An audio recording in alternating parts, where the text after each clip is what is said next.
दिव्या वर्मा रुड़की से मेरी एक दर्शक जुड़ गई है। दिव्या, क्या मजहब के आधार पर अलग सुविधाएं देनी चाहिए राष्ट्र में किसी को भी?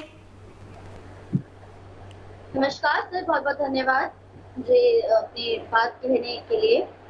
तो मेरा सवाल कांग्रेस से है कि यूपीए सरकार ने जो सच्चर कमेटी बनाई है वो सिर्फ और सिर्फ मुस्लिम माइनॉरिटीज के बारे में बात करती है। तो क्या इस सच्चर कमेटी की आड़ में कांग्रेस जो यूपीए सरकार थी मुस्लिम माइनॉरिटीज के वोट बटोरने के लिए बनाई गई थी?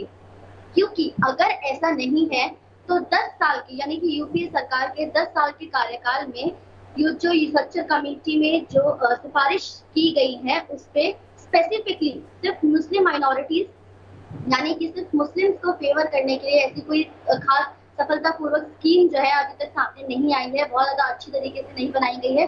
क्या इसके पीछे एक ये कारण हो सकता है कि यूपीए सरकार जानती थी कि अगर इन सिफारिशों के बेसिस पे वो कोई स्कीम बनाएंगी या कोई अपना कोई पॉलिसी अगर सामने लाएंगी जो कि सिर्फ और सिर्फ मुस्लिम माइनॉरिटीज को सिर्फ फेवर करेगा, तो उनके ऊपर एक बहुत ही बड़ा संकीर्ण आरोप लग सकता है और बहुत ही ठीक है, मैं समझ गया, मुसलमानों का वोट पाने के लिए। ठीक बात है दिव्या, ठीक बोला आपने। मैं सीधे चलता हूं यहां से तहसीन के पास। तहसीन, क्या कांग्रेस ने मुसलमानों का वोट पाने के लिए कमेटी बनाई थी? और दूसरी बात, सरदार पटेल ने साफ साफ कहा था कि वो कम्युनिटी जिसके चलते देश का विभाजन हो उसको पास स्पेशल पावर का अधिकार तो होना ही नहीं चाहिए, उसको माइनॉरिटी तो कहा ही नहीं जाना चाहिए।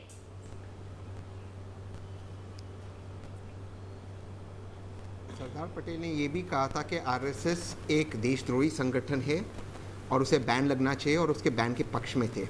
और राजेंद्र प्रसाद जी के साथ क्या क्या पत्र में के बीच में वार्तालाप हुई तो आप जानते हैं दीपक जी, और आरएसएस के बारे में उनकी क्या राय थी। और उन्होंने ये भी कहा था कि आरएसएस उनके और नेहरू जी के बीच में हमेशा झूठ फैलाता है। तो सरदार पटेल जी की राय आरएसएस के बारे में तो हम जानते हैं, लेकिन हम सरदार पटेल को नहीं, हम इस वक्त भारत के संविधान और सच्चर कमेटी को डिस्कस कर रहे हैं। मेरी 3 लीगल पॉइंट्स है। आर्टिकल 14 की बात की विष्णु जैन, और मैं इसलिए आपको समझाता रहता हूँ क्यों ये पिटीशन सुप्रीम कोर्ट के बाहर जाएगा, क्योंकि इस पिटीशन के खिलाफ खुद सरकार के जो रिप्रेजेंटेटिव्स हैं, जो एजी है, एसजीए, ये खड़े हो गए, यानी कि तुषार मेहता जी और वेणुगोपाल जी। क्यों? क्योंकि आर्टिकल 14 अगर आप बैरोमीटर रखते हैं राइट टू इक्वालिटी, तो सच्चर कमेटी 2001 के सेंसस के डेटा पे बनी है, तो 14% अगर मुसलमान है तो ब्यूरोक्रेसी में सिर्फ 2.5% मुसलमान है। तो ये तो आपका संवैधानिक कर्तव्य है कि आपको उनको देना पड़ेगा जगह। तो आप तो अपने आप को ऑन द फुट गोली मार रहे हो। आप कह रहे हो या बीजेपी की प्रवक्ता कह रही है कि ये कमेटी जो थी इलीगल थी, और ये स्टैंड सुनिए। कौन से प्रोविजन में? कैसे मतलब? मैं आपको बताता हूं।